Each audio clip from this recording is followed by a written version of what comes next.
everyone. So tonight what I'm going to be making is some spinach and ricotta ravioli, and right now I'm going to start the filling.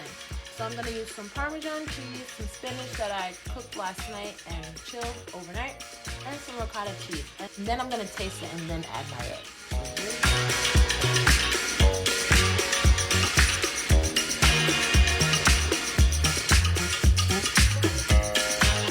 This is amazing. Now I'm going to take one egg that rolled over there, crack it, and add it in so it could make the filling bind together.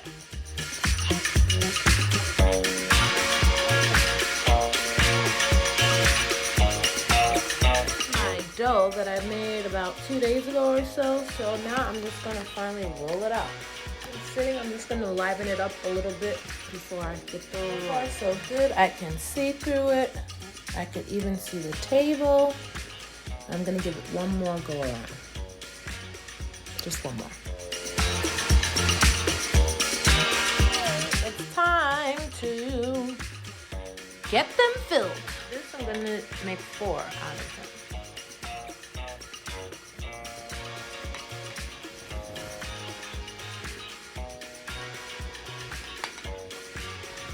Maybe 3.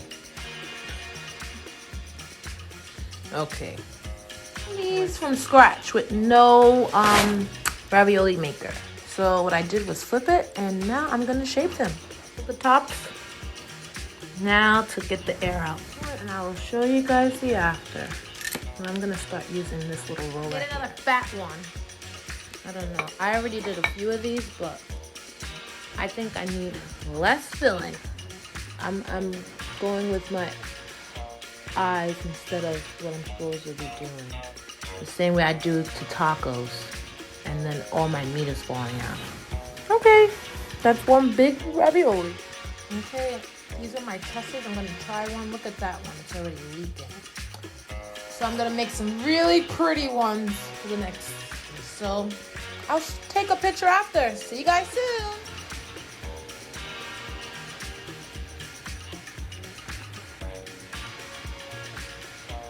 Very proud of myself. So far so good. It has not, none of them have busted open. So now I think I got this. It's time to make some cute ones, but I'm gonna bust these down real quick. If I look up a little bit, you see it's getting browner. My ravioli, I'm gonna take my brown butter sauce and pour it on top, and then I will remove them.